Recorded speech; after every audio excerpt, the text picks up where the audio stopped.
म्हणावं माझी वाणी अपुरी पडती त्या अर्थी संत किती मोठे असतात. भगवान शिवजीला पवित्र गंगेचं पाणी घालून चिताभस्म अर्पण करणारा एक भक्त होता, एक संत होता, एक साधू होता.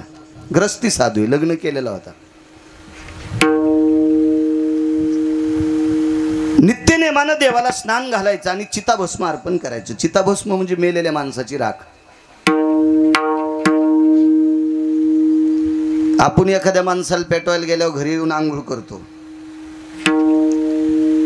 कारण हवनामध्ये विस्तवामध्ये ज्या वेळेला तांदूळ टाकतो, तूप टाकतो, गुळ टाकतो, समिधा टाकतो, त्यावेळेला त्याचं सुष्मीकरण होत असतं, त्यावेळेला आपल्या शरीराला शुद्ध करत असतं. आणि विस्त्यामध्ये भाऊ मासाचा तुकडा टाकला की त्याचा दूषित वायू होत असतो आणि तो वायू तुमच्या अंगावर पडलेला त्याच्याकरता स्नान करावं लागतं, असं विज्ञानही सांगते आणि पुराणही सांगते. विज्ञान काल परवा आलंय, पुराण आधीपासून आहे. पण ज्या वेळेला ती माणसाचं पूर्ण शरीर जळत असतं, तुका म्हणे रक्षा झाली आपोआप उजळला दीप गुरुकृपा, ती पवित्र होत असते आणि मग ती राख गंगेत टाकण्याच्या लायकीची होत असते, म्हणून गंगेत टाकत असतात. अशी राख चिताभस्म तो एक व्यक्ती भगवान शिवजीला लेप करत होता. रोज सकाळी स्नान करायचं, स्नान झालं की मशानभूमीत जायचं, मशानभूमीत गेलं की त्यानं तिथली ती पसाभर राख घ्यायची आणि घरी एक कोनाडा होता, त्या कोनाडा म्हणजे देवळीत, त्या देवळीत ती वाटी ठेवायची आणि त्याने आतमध्ये भगवान शिवजीला स्नान वगैरे घालायचं, पिंड पुसून काढायची आणि मग आवाज द्यायचा पत्नीला, लक्ष्मी भस्म घेऊन ये. आणि ती बाई अशी तात्काळ राहायची. मालकाचा आवाज आला की ती वाटी ती भस्माची घेऊन जात होती. ती काय अशी बाई नव्हती. 2-2 घंटे शिवजीला पाणी घालून तो रक्पाप्याचा बाप उपाशीच ऑफिसला, अशी बाई नव्हती. ती नवऱ्यानं केलेला परमार्थ तिला प्राप्त होत होता, ती असं बाकी काही करतच नव्हती. आणि मला वाटतं ज्या बाईला आपलं जीवन साफल्य करायचं तिनं नवऱ्याला परमार्थात लावायचं. बऱ्याच बायका नवऱ्याला कापसं सांभाळायला ठेवतात आणि ह्या सोहळ्यात जातात, अशा बऱ्यापैकी बायका आहेत. त्या त्यालाच सांभाळतात. खाल्लाकड्या पटीत वानेरला येतात बरं का, तू तिथंच राह. मला असं वाटतं अर्धा पण मात्या न घाम गाळता जर घ्यायचा असेल तर नवऱ्याला कामाला लावायचं, परमार्थातल्या त्याला पाठवायचं. मालक कीर्तनाला गेले की घरी बसल्या बसल्या बायकोला अर्ध येत असते. ती सात्विक बाई होती, ती तिचं घरचं काम व्यवस्थित करायची आणि मालकानं आवाज दिला की भस्माची वाटी नेऊन द्यायची. कर्मणोगती.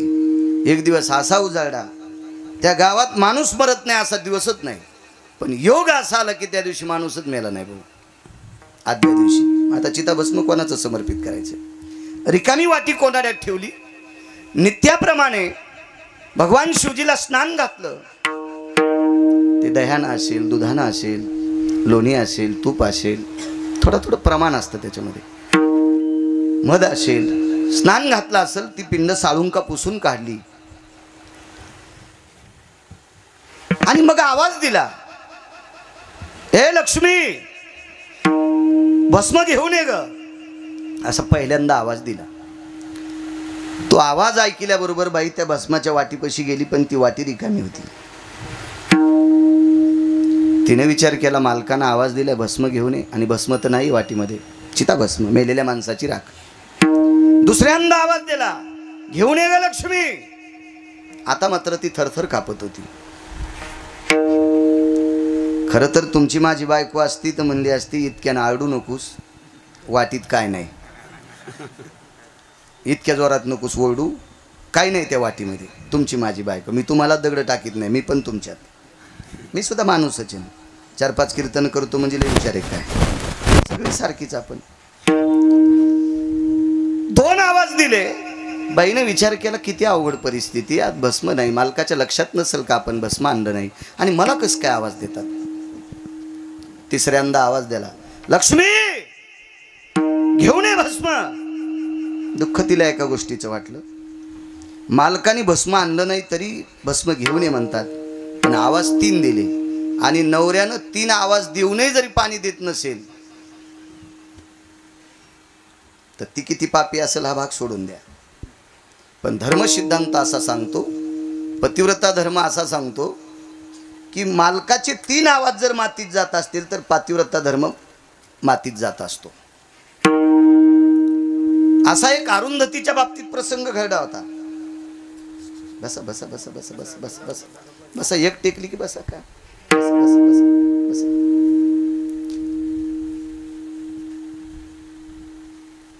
अरुंधतीला पाहण्यासाठी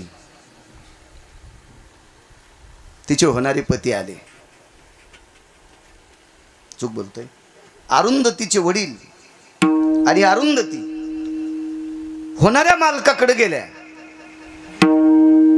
त्यांना काही प्रश्न करायचे होते. मी काही लग्न करण्यासाठी तयार नाही आणि जरी बाबांचा आग्रह असल्यामुळे मी करते, पण माझे काही नियम आहेत ते तुम्ही मान्य करत असाल तर मी तुम्हाला येऊन पुसते.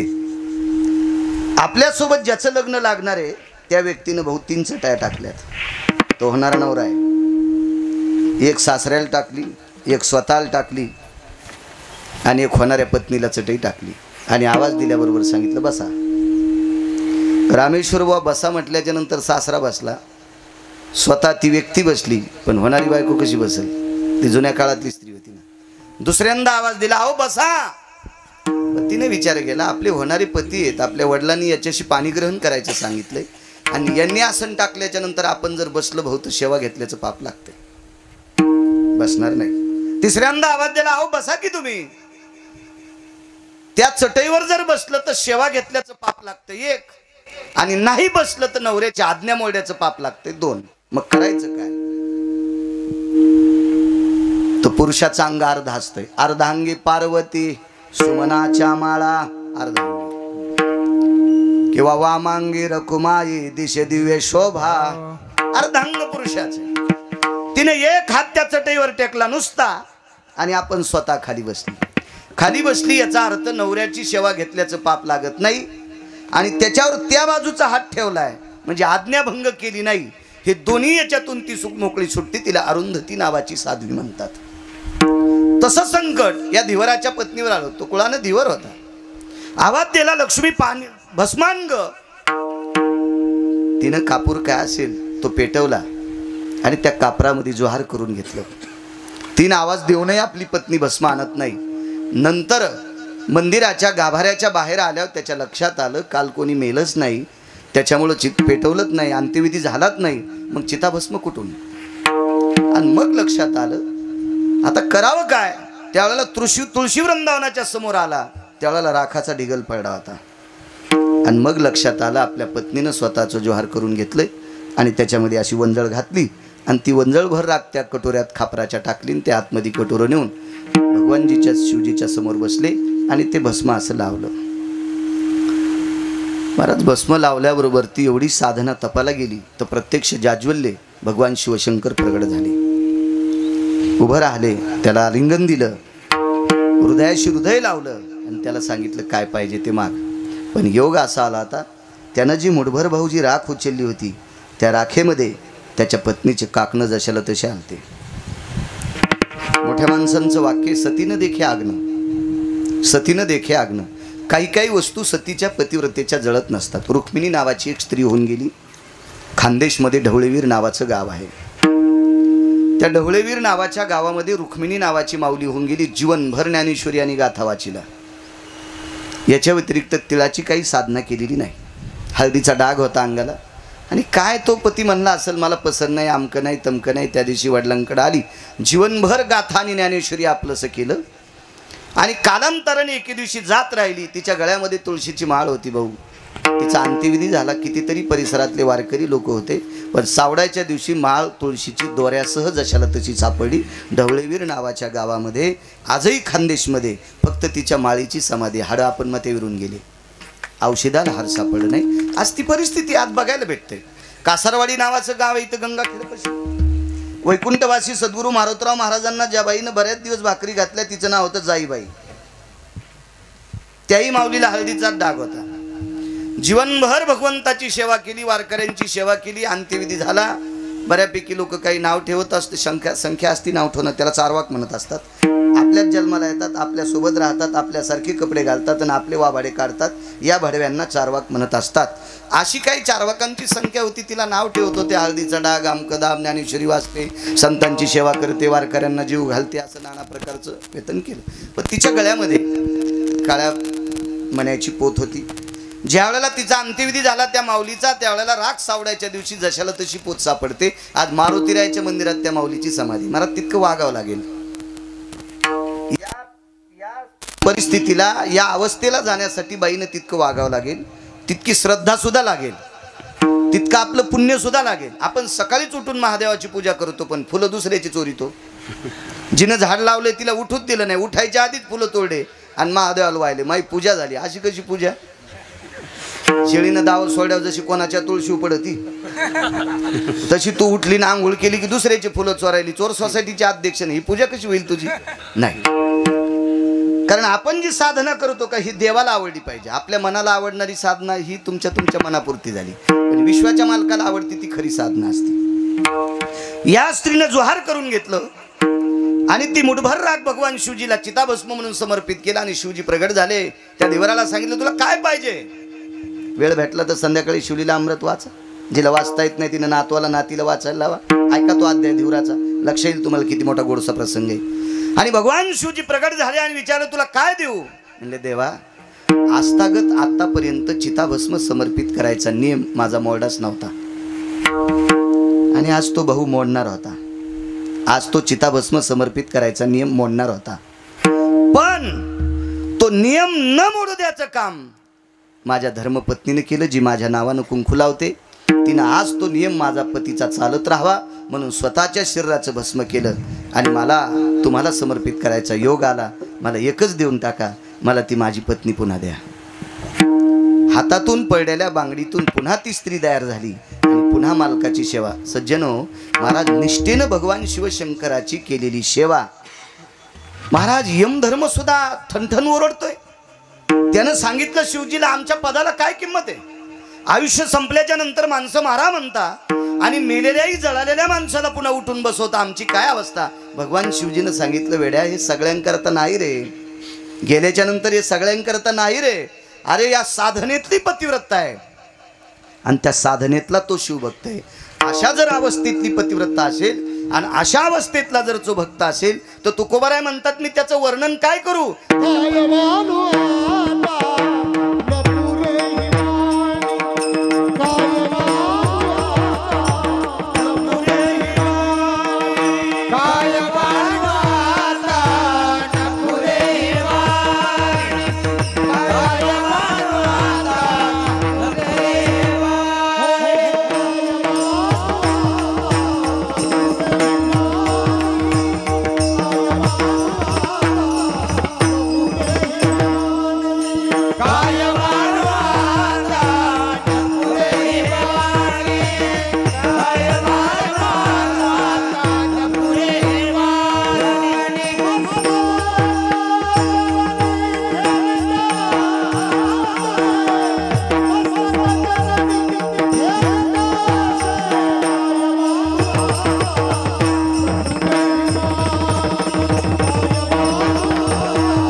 या परम पावन उत्सवाचं आयोजन आदरणीय सोपानराव धवरावजी बिडवे एक छोट्या खाणी लहानशा काळ्या मातीत रोजच्या उपजीविकेपुरत्या अशा छोट्याशा कुटुंबात जन्म घेतलेलं एक साधं व्यक्तिमत्व सोपानराव.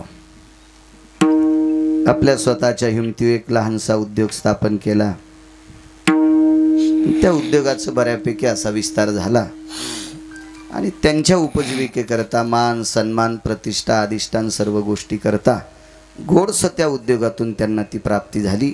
आणि ती प्राप्ती धर्मकार्यासाठी खर्च करण्याचा योग सद्बुद्धी विटेवरच्या मालकांनी त्यांना दिली.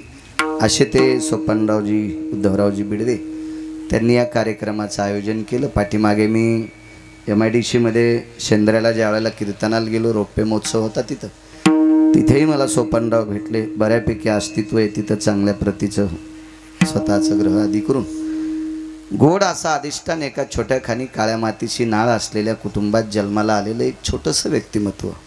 पण आपल्या स्वतःच्या कर्तृत्व उद्योगम वर्धनते लक्ष्मी. आणि भगवान शिवजीनं माझ्या ज्ञानोबाराय तुकोबारायांनी नामदेवराय चोखोबाराय नाथबाबा सावता महाराजांनी गोडसा अशा प्रकारचं त्यांना आशीर्वाद दिला. आणि त्या आशीर्वादाच्या बळावर ते त्यांच्या अस्तित्वात गोड आपल्या कुटुंबासाठी गोड अवस्थेत आहेत. असाच कायमस्वरूपी भगवान शिवजीचा ज्ञानोबाराय तुकोबारायचा विटेवरच्या मालकांचा आशीर्वाद सोपानरावांना लाभो ही भगवंताच्या चरणी प्रार्थना. राजकीय क्षेत्रातलं नाविन्यपूर्ण रत्न या परिसराला लाभलेलं सर्वांच्या अंतकरणातलं तनामनातलं विद्यमान आमदार आदरणीय बबनरावजी भाऊ, ते सुद्धा आजच्या कार्यक्रमाला सोपानरावांचं प्रेम आदी करून त्यांच्या कुटुंबावर असलेली बहुविषयी आस्था ही लक्षात घेऊन आदरणीय बबनरावजी भाऊ सुद्धा या ठिकाणी आजच्या कार्यक्रमाला आले. भाऊंना सुद्धा कोटी कोटी धन्यवाद. आणि वाढदिवसाचा काल त्यांचा टप्प्यात आहे. त्यानिमित्ताने आता रोजची रोज प्रत्येकजण येऊन तर तिथं भेटू शकत नाही, तुम्हालाही वेळ मिळू शकत नाही भाऊ, तितका तुमच्या पाठीमागं सुद्धा व्याप आहे. मग आज अभिष्ट चिंतन सोहळ्याच्या निमित्तानं आम्हा सर्व वारकऱ्यांच्या वतीनं, यजमानांच्या वतीने, उपस्थितांच्या वतीनं भाऊ तुम्हाला कोटी कोटी धन्यवाद. आजच राजकीय क्षेत्रात गोड अशा प्रकारचा राजाश्रय मिळो आणि मिळालेल्या राजाश्रयानं जनतेची सेवा करण्याचा योग तुमच्या अंतकरणात येऊ ही भगवंताच्या चरणी प्रार्थना करतो. आणि तुम्हाला आता पुढच्या कामाला सुट्टी देतो. विठाला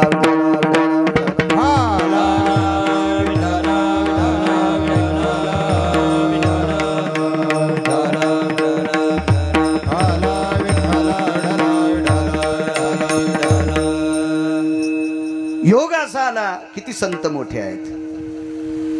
उपस्थित कार्यक्रमाचं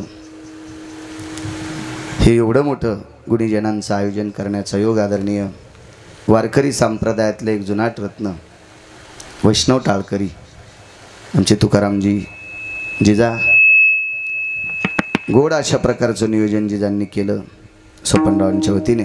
जिजा तुम्हालाही धन्यवाद. आदरणीय गायन क्षेत्रातलं तज्ज्ञ रत्न, मला असं वाटतंय भाऊ एखाद्या वेळेस काकडे महाराजांचा एखादा गुणगौरव सोहळा तुमच्या अध्यक्षतेत करावा. कारण या महाराष्ट्राच्या मी खूप फिरलो, 5,500 गावापेक्षा जास्त फिरलोय. एकदा गेलेलं गाव सांगतोय. एवढं फिरून बऱ्यापैकी गायन क्षेत्रातली रत्न पाहिले. कीर्तनात 10 फुटाच्या पुढची दृष्टी ज्याची नाही असा एक सात्विक वारकरी आणि मुद्देसूद गायन क्षेत्रातलं तज्ज्ञ रत्न. समज गायन कसं असावा, काय असावं, मला गाता जरी येत नसेल, भजे सगळ्यांना तळता येत नाहीत पण नरम झालेले सांगता येते, आहे की नाही आसाराम अप्पा? सगळ्याला थोडेच भजे तळता येतात पण नरम झालेले सांगता येत असतात. तसं मला गाता जरी येत नसेल तरी चांगलं कळतंय सरगम कुठं असावा, नोटेशन काय असावा, अमकं कसं असावा, काय दिल्यावर काय असावा. उगच काहीतरी कसं तरी एखाद्या वेळेस ऐकावं लागतंय. पण मुद्देसूद आणि काटेकोरपणाने मला असं वाटतं हजारो विद्यार्थी घडवायचं जे केंद्र असेल, अशी वाणी असेल, असे आमचे आदरणीय शिवाजी महाराज काकडे. आणि आपल्या परिसरातले, आपल्या तालुक्यातले भाऊ एखाद्या वेळेस जर आयोजन केलं तर गुणगौरव सोहळा त्यांचा आपण गायन क्षेत्रातला एक वारकरी म्हणून करू तुमच्या अध्यक्षतेत. नाही चांगलं होईल. त्यांचा गुणगौरव सोहळा करावा असं त्यांना जरी आवडत नसेल, पण असा गुणीजनाचा गुणगौरव सोहळा सुरू झाल्याच्या नंतर भविष्यात पुन्हा अशी कोणी रियाज करतील, साधना करतील आणि ती साधना करून रामेश्वर महाराज पुन्हा पुन्हा पुन्हा पुन्हा पुन्हा पुन्हा आपल्याकडे वारकरी जन्माला येतील आणि हा धर्म कायमस्वरूपी टिकत राहील. म्हणून दिवसभर आऊत हाणणाऱ्या बैलाची जोत सोडायच्या अगोदर त्याच्या पाठीवर थाप टाकतात. दिवसभर आऊत वळल्याच्या नंतर बैलाच्या पाठीवर थाप मालकानं टाकली तर बैल शेपूट करतंय. बैलाला सुद्धा थाप आवडती, माणसाला का आवडत नाही? माणसं जर झालं तर गोड होईल. तसेच आमचे मारुती आबा गायन क्षेत्रातलं तज्ज्ञ रत्न, त्यांच्या बाजूला आमचे बंडू महाराज आणि आमचे बळीराम महाराज आणि आकाश महाराज कीर्तनकार सातोनकर, आदरणीय अशोक महाराज असतील, छत्रभुज महाराज असतील, मस्तक माझा पायावरी या वारकरी संतांच्या. उपस्थित आज बरेच अशोकरावजी सुद्धा आलेले आहेत, शिवाजी भाऊ आहेत, 1 मिनटं, असराम आप्पा आहेत, बालू काका आहेत, आदी करून बरीच सर्व मंडळी आहे. सर्वांना उपस्थित पंचक्रोशीतून आलेला श्रोतावर्ग तुम्हा सर्वांना प्रणाम करतो.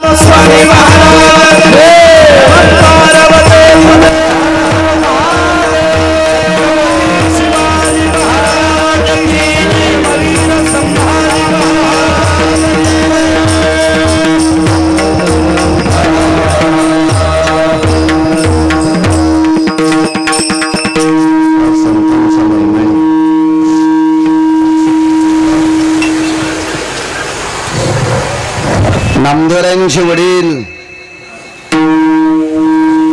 आणि गोनाबाई आईसाहेब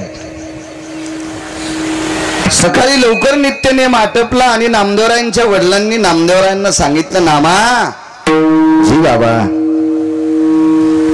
काय वानू आता सांगतोय. अरे नामा तुला बाजाराला जावं लागतंय. पूर्वीच्या काळात बाजाराला हट म्हणायची, तुला हटासाठी जावं लागतंय. ठीक आहे बाबा.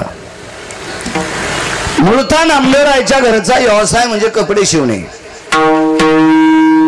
लहान लहान चिमुरड्यांची कपडे शिवायची, कुंची, टोपरं, दुपट, चड्डी, शर्ट, छोट्या लेकरांची कपडे शिवायची. त्या कपड्याचं गाठोडं घेऊन नामदेवराय बाजारात गेले आणि बाजारात नामदेवराय गेल्याच्या नंतर छोट्या छोट्या लेकरांची कपडे घ्यायला बायकांची बऱ्यापैकी उडी पडली. नामदेवराय असे व्यापारी होते, गळ्यात मोठी तुळशीची माळ होती, हातात कमरेला चिपळी खोसलेली होती, बाराबंदी घातलेला साधा वारकरी. त्या काळात किती परिस्थिती साधी असेल, इतकं पांढरं धोतर नव्हतं. सुंबाचा करदोडा, रक्ताची लंगोटी साधी, आणि गळ्यामध्ये मोठी माळ. बायकांना वाटलं दुकानदार भोळात दिसतोय. टोपरं केवढ्याला आहे, एका आण्याला आहे. अर्धा आना द्यायचा, अर्धा आना मुलासोबत पाठवून देईल.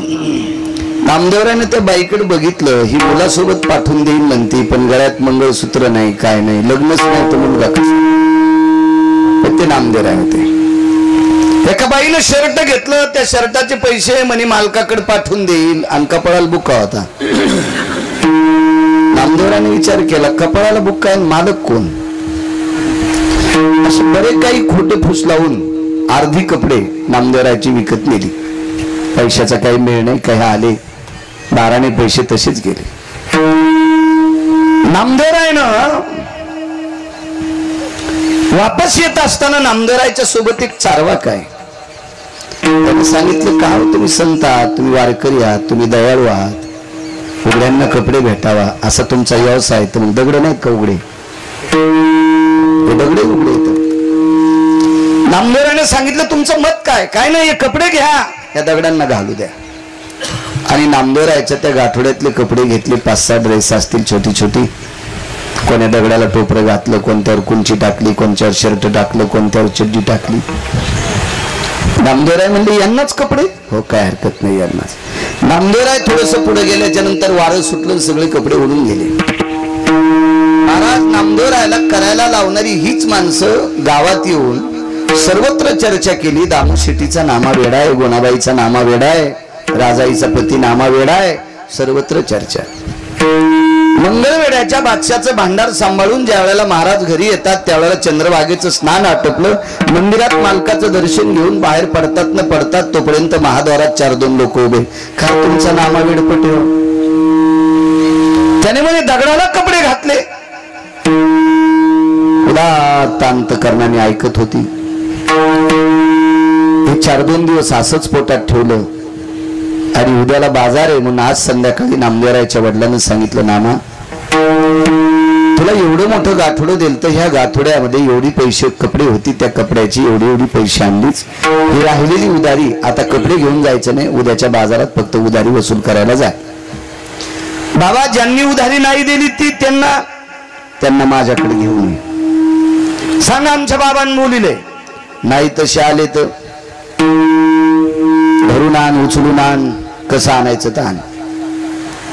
महाराज देवाने विचार केला, नामदेवरायांनी बाजारात ज्या ज्या बायकांनी कपडे नेले त्या त्या बायकांना नामदेवराय काही बोलू शकत नाही. मग विटेवरच्या मालकाने त्यांच्या अंतकरणात सद्भावना निर्माण केली आणि त्या सगळ्या बायकांनी पैसे आणून दिले. माताने पुरेवानी कसे पैसे देतील भिडे महाराज. नामदेवरायांनी 10-15 दगड, 2-2, 3-3 दगड एका रुमालात बांधले, घरी आणले आणि देवघराचं झोपडं होतं त्या झोपड्यात ते दगड सगळी 10-15 टाकली आणि त्या झोपड्याला दोरी बांधून घेतली. दामू शेट्टी कामावून आले. ते दगड आणलेले गावातल्या 4 वाकांनी पाहिली बऱ्यापैकी. आता असे काम बघायला का लय लोक येत असतात.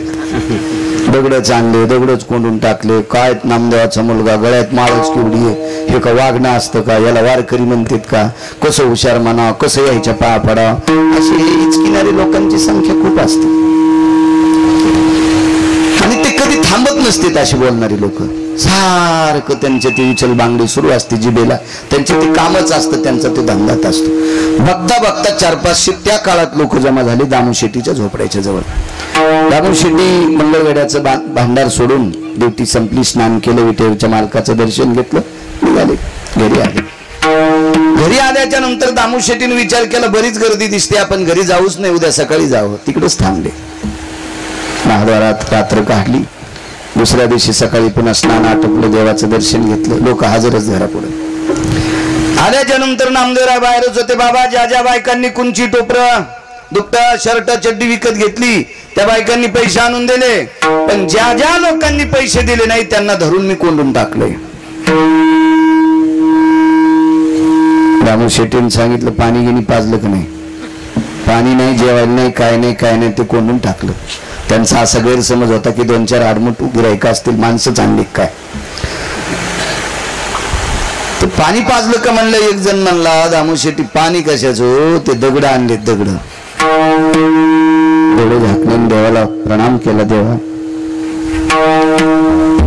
आमच्या कुळाचा हसू का केलंस देवा, काय जीवनात वाईट केलं रे की जेणेकरून तू आमच्या कुळाचा हसू करतोस. आणि नामदेवरायने आपल्या वडिलांना सांगितलं, बाबा चला, ते पैसे न देणारे बघा, उधारी देत नाहीत बघा, कोणून टाकली. झोपड्याच्या ताटव्याची दोरी सोडून ताटवा उघाड्याबरोबर 15ला 15 दगड सोन्याचे झाले. बिडे 15ला 15 दगड सोन्याचे झाले. त्यावेळेला जी लोक हसत होती का काका, त्याच लोकांना वाटत होतं अर्धा तरी दगड आपल्याला भेटावा. हा, या लोकांची सोन्याची काय महाराज चिंता पण होऊ शकतात. सोनं तर निमित्त मात्र काय. आणि ते दार उघड्याबरोबर सगळी दगड सोन्याची झाली. दामू शेट्टीने सांगितलं, नामा विघ्न कशाला आपल्या घरात, जिथून आणलं होतं तिथं नेऊन टाका.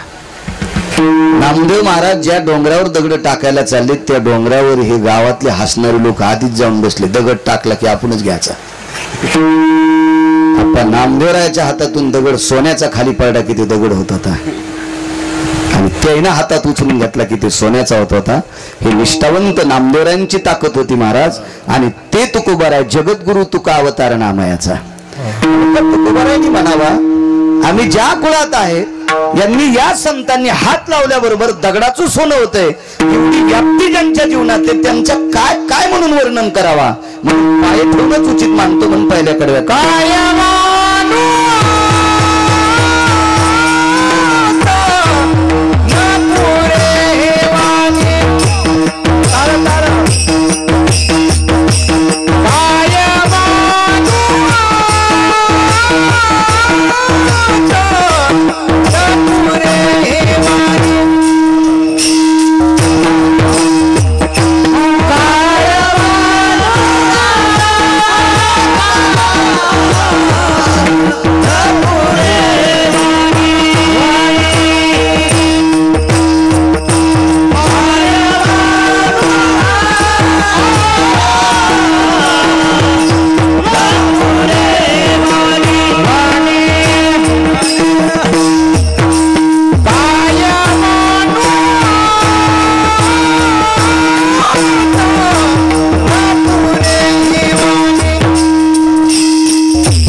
वालीच्या पायावर डोकं ठेवणं उचित.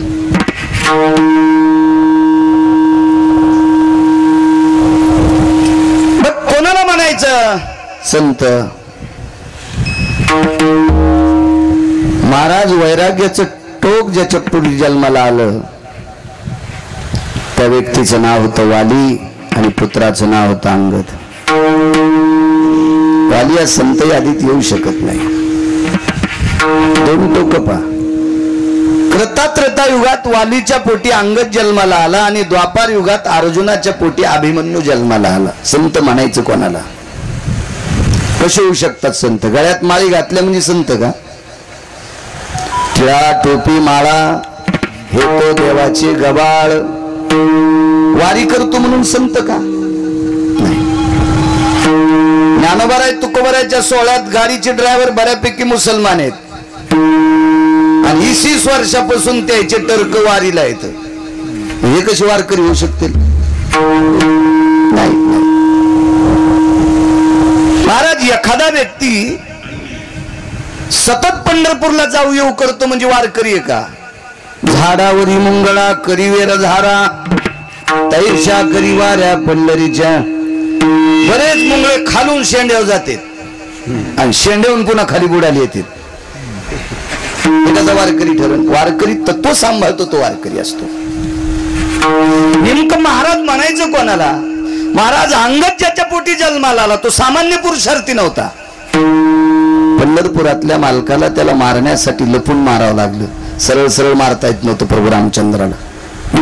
एवढा वाली प्रभावशाली होता.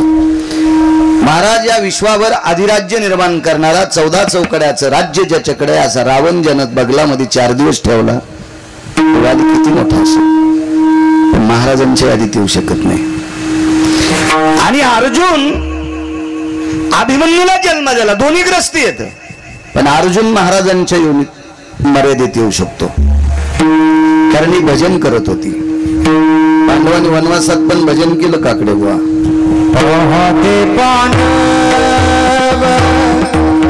अखंड वनवासी पांडव अखंड वनवासी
सोबत पक्वाद वाजणं म्हणजे बिना तलवारीची कुस्ती आहे बापू. ती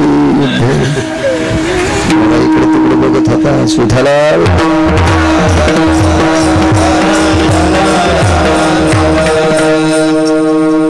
यायचं गाणं म्हणजे सोन्याचं दुकान आहे राजा. आपलं चलत तिकडे झलक दिखला आजा. चांगली चांगली माणसं. पांडव वनवासात भजन करत होते. काय वानवाताना पुढे वाणी. विराट राजाच्या घरी नष्टचर्या चालू. नष्टचर्या म्हणजे रामेश्वर अत्यंत भिकारचोट काम. नष्टचर्या किती मोठा धर्मराजा. या पवित्र भारत देशाचा राजा पण हिसाब करायला बसावं लागलं. चार्टेड अकाउंटंट कंक. काय भीमाचा पुरुषार्थ असल तिथे कडीला वडनाला फोडणी द्यावी लागली. त्या बाईला 48,324 दाशा होत्या, तिला शेण काढावं लागले. महाराजा देशाच्या राजाचे भाऊ गाई आणि बैल सांभाळायला होते, घोडे आणि गाई. बैल घोडे गाय नकुल सहदेव हा साधूचा पुरुषार्थ. विराट राजाच्या घरी अर्जुन आला. पांढऱ्या रंगाची साडी नेसावं लागली. अर्जुनासारखा पुरुषार्थी जगात कोणी नाही. नर पंढरपुरातला मालक नारायण. आपण अर्जुनाच्या यादीत का नाही? देव सुद्धा अर्जुनाच्या यादीत का नाही? कारण आपल्या छातीवर वक्षस्थळावर खोटे का होत नाही, स्तन आहेत, ते अर्जुनाला नव्हते. 100% पुरुषार्थ. एवढ्या मोठ्या अर्जुनाला साडी नेसावं लागली. जाऊ दे, त्याचं कर्म असेल, पुन्हा कधी पाहू. पण ज्या वेळेला अर्जुन स्त्रीच्या रूपामध्ये साडी नेसून एक रथ हाकण्यासाठी बसले, शनीच्या वृक्षावरच्या त्या संपूर्ण आयुध घेतले आणि बाण सोडल्याबरोबर सर्व गौरवाच्या पक्षातली लोक मूर्छित करून टाकले आणि सगळ्यांची वस्त्र घेऊन आले. विराटाची मुलगी होती उत्तरा आणि मुलगा होता उत्तर. उत्तरेला तिच्या आपल्या बाहुल्याला कपडे शिवायचे होते. 2 वस्त्र नाही काढले. द्रोणाचार्याचं आणि भीष्माचार्याचं वस्त्र घेतलं नाही अर्जुनानं. उत्तराला सांगितलं, उत्तरा ए उत्तर, त्या दोघांची घेऊ नकोस. एक आमचे गुरु आहेत आणि एक आमच्या कुळातली वरिष्ठ व्यक्ती, यांचे वस्त्र घेऊ नकोस. कोणाला म्हणायचं महाराज? का त्यांच्या पायावर डोकं ठेवायचं? त्यांचं वर्णन करण्यापेक्षा याचा पुरावा आहे का? विराट राजाला आनंद वाटला. ते 12 महिने संपून गेलते. 2.5-3 दिवस शिल्लक होते. पंढरपुरातल्या मालकानं सरस्वतीची विनंती केली आणि सरस्वतीला सांगितलं, पंचांगातल्या अक्षराचा बदल कर. त्याला 13 दिवसाचा 15वाडा म्हणतात. ते 2.5 दिवस पांडवाला पुन्हा 12 वर्ष वनवास आणि 1 वर्ष अज्ञातवास झाला असता. कृपा मालकाची. विराट राजा प्रसन्न झाला आणि प्रसन्नपणात अर्जुनाला सांगितलं, अर्जुना माझी उत्तरा तुम्हाला देऊन टाकतो. उत्तर पुत्र होता आणि उत्तरा कन्या होती. मला साधू तो कसं आहे ते लक्षात घ्या. अर्जुनानं विराट राजाच्या मुखारविंदातला शब्द ऐकल्याबरोबर अर्जुनाच्या डोळ्याच्या कड्या ओल्या झाल्या आणि विराटाला सांगितलं, राजन बाप नसतात. ज्याने जन्म दिलाय तो एक बाप असतो आणि ज्याने विद्या दिली तो एक बाप असतो. आपला पिता असतो. ज्याने जन्म दिलाय तो बाप असतो आणि ज्याने विद्या दिली तो एक सुद्धा बाप असतो. गुरु हा बापा समान असतो आणि मी उत्तरेचा गुरु आहे. अप्पा तिला कथक शिकवलंय. मी उत्तरेचा गुरु आहे. ती माझी कन्या स्वरूप आहे आणि मग कन्या स्वरूप असणाऱ्या मुलीसोबत लग्न करणं आतापर्यंत आमच्या पिढ्या मातीत जातील. बघा दोन्हीतला फरक. पाठीमागे जा आता कृतात्रता युगात. या अर्जुनाला अभिमन्यू नावाचा पुत्र. महाराज तात्विक लोकांची सिद्धता किती मोठी असते. महाराज संकल्प सुटला, देव केली, मुलगी कशी वाऱ्यावर सोडता येईल म्हणून धर्मराजानं अर्जुनाला सांगितलं, अर्जुना विद्या दिलेली मुलगी जरी लेकी समान असेल पण सून सुद्धा लेकी समान असते. मग अभिमन्यूला करून घ्या आणि उत्तरा अभिमन्यूची पत्नी म्हणून स्वीकारली. हे महाराज तात्विक लोकांचं वागणं. हे संतांच्या दर्जाची लोक असतात. इकडचा दर्जा पाठीमागे. अभिमन्यू सारखा पुत्र आहे. इकडे वालीला अंगदा सारखा पुत्र आहे. महाराज प्रभू रामचंद्राला मान खाली घालावं लागली. प्रभू रामचंद्राने अंगदाला सांगितलं, अंगदा प्रभावशाली पुरुषार्थी आहेस, तुला लंका देऊन टाकतो. अंगदानं देवाला सांगितलं, देवा काय लंका देत मला आणि काय मोठेपणे? अरे रावण मेल्याशिवाय लंका भेटती का? रावण मारायला तुम्हाला कठीण आहे प्रभू, आमच्यासाठी फार सोपं आहे. माझ्या बाबानं रावणाला 4 समुद्राच्या आंघोळी करूस तर बगलाट फुलतो आणि रावणाच्या नाभी कमळात बाण मारला की रावण मरणार हेही माहित होतं. पण आमच्या बाबानं सगळाच जर रावण दाबला असता तर बेंबी फुटली असती, रावण त्याच वेळेला मेला असता, लंकेचं राज्य वालीकडे आलं असतं आणि वालीच्या पश्चात राज्य मला प्राप्त झालं असतं. हे आम्हाला काही नको म्हणले, आम्हाला जीवनभर तुझं भजन करायचं. तरी पण एवढा पुरुषार्थी अंगद असताना वाली हा पारमार्थिक योगात का येत नाही, त्याला मारावं का लागलं, असं श्रुतीला ज्या वेळेला प्रश्न केला त्यानं स्वतः विचारलं श्रुतीला. इथं अर्जुनाची ही ख्याती वाढते. अर्जुनाला मोठी मोठी लोक मानतात. अर्जुन झोपी गेल्याच्या नंतर त्याच्या अंगावरचे रोम कृष्ण कृष्ण म्हणतात. त्यानं अभिमन्यूला जन्म दिलाय द्वापार युगात. मी अंगदासारख्या व्यक्तीला जन्म दिलाय. महाराज विश्वाच्या मालकानं ज्याच्या पुढे मान खाली घालावा एवढा पुरुषार्थी माझा अंगद नावाचा पुत्र आहे, पण मी साधूच्या यादीत का येत नाही. अर्जुन साधूच्या येण्यासाठी बहुती तपश्चर्या ते वागणं होतं आणि वालीची तपश्चर्या का भंग, तर वालीनं लहान्या भावाची पत्नी हरण केली. तुम्ही नका पंढरपूरला जाऊ, नका पैठणला जाऊ, नका देहूला जाऊ, नका आळंदीला जाऊ. ज्याला उस पायत कळतंय ते जगातला एक नंबरचा वारकरी. तुम्ही किती मोठ्याल्या माळी घालान, काही करान, कुठून इथून गंध इथरोक लावा, पुन्हा आडवे पण लावा, काय करायचं असेल ते करा. तुम्हाला नियम पाळता येत नाही, तुम्ही संप्रदायात नाहीत. श्रुतीने सांगितलं, श्रुती जगातली पहिली पत्रकार आहे. तिने वालीला सांगितलं, वाली महाराज, लहान्याला मोठ्या भावाची पत्नी आई समान असावा आणि लहान्याला नीतिसूत्राच्या श्रुतानुसार मोठ्याला लहान्याची पत्नी ही लेकी समान असावा. आणि लेकी समान असणाऱ्या सुग्रीवाच्या पत्नीला ज्यांना हरण करावा तो वारकऱ्याच्या यादीत नाही, तो महाराजाचे होते. महाराज किती मोठा पुरुषार्थ त्यांच्या जीवनात. संकल्पित झालेली कन्या टाकून दिली तरी पुरुषार्थ मातीत जात होता. लग्न केलं असतं तरी पुरुषार्थ मातीत जात होता. टाकून दिली नाही, लग्न केली नाही, लेक म्हणूनच सून म्हणून घरात आणली. हा पुरुषार्थ पांडवाचा आहे. अशा पवित्र निष्ठावंत पांडवांचं वर्णन करण्यापेक्षा नमस्कार करणं काय उचित आहे. म्हणून पहिल्या म्हणतात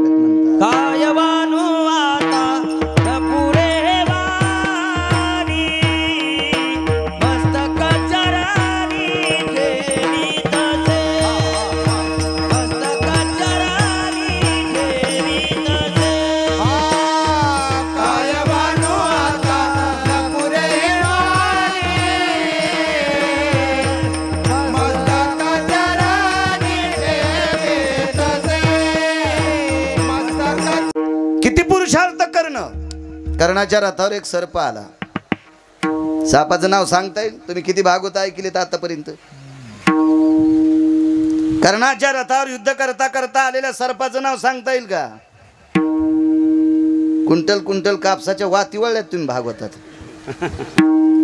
त्या सर्पाचं नाव आहे अश्वसेन नावाचा सर्प. हा अश्वसेन नावाचा सर्प वरी चढला. सारिणी आणि संगिनी नावाच्या दोन बहिणी होत्या. यायचा काय दोष आहे बिडे महाराज, आमच्यात लोकायला पाठ नाही. कारण काय झालंय, आमचं भागवत पाहून वाचवा सांगायचं असतंय. इथे सुख सांगतात राजा परीक्षिते, अजामिळ नावाचे ब्राह्मण होते बरं का. काय पोहे घेऊन गेले बरं का, आणि काय ते पोहे चविष्ट होते बरं का. आणि त्या चवीला देव भुलला बरं का. गाव सोन्याचा द्याला त्याला 16,108 बायका होत्या रे. एकीला बी पोहे करता येत नव्हते काय. पोह्यासाठी नाही, तो एक सद्गुण वेगळा आहे. सुख सांगतात राजा परीक्षिते, काय ते बघा सुदामदेव ब्राह्मण होते बरं का. लागली फॅन चालू झाला आणि वहीचं पान पलटिलं. अजामिळ नावाचा ब्राह्मण होता बरं का. लगेच भागवत जालना सोडून संभाजीनगरला. मधात रेले थांबलीच नाही, जालन्याला डायरेक्ट संभाजीनगर. असं नसतं रे सोमळ्या. सारिणी आणि संगिनी नावाच्या दोन सर्पिणी. महाराज काही देवाला सुद्धा लाजवतील इतकी पुरुषार्थी लोक होऊन गेली. देवाला सुद्धा. सारिणीचा पुत्र अश्वसेन, सारिणी नावाच्या सर्पिणीचा पुत्र अश्वसेन. इतकाच लक्षात घ्या. संगिनीचं पुन्हा पाहू कधीतरी. सगळ्या गोळ्या एकखट्या घेतल्यावर ॲक्शन येत असतं. इथं कोणी भागवत सांगत असेल त्याने हे भागवतात पाहायचं नाही बरं का. पुन्हा माझ्या नाव अंधगड फोडतात. इति श्रीमद भागवते पुराणे नैवम गिरगावकर कथितम को भवा. नुसतं हा हाच होऊन जाईल, दुसरीकडे पहा काहीतरी, त्यासाठी वेगळी पुराण आहे. पण प्रसंग भागवतातला आहे. सारिणीचा पुत्र अश्वसेन नावाचा सर्प कर्णाच्या रथावर चढलाय. युद्ध अर्जुनाचं आणि कर्णाचं चालू आहे. मग अर्जुनाच्या रथावर का दिलं नाही? कारण अर्जुनाच्या रथावर अग्नीचं अस्त्र होतं आणि अग्नीच्या ठिकाणी सर्प टिकत नाही. कर्णाकडे गेला आणि कर्णाच्या कानात आवाज दिला, राजा तुला जर इंद्रप्रस्थाचं हस्तनापूरचं राज्य पाहिजे असेल तर मला मदत कर. मला अर्जुनाच्या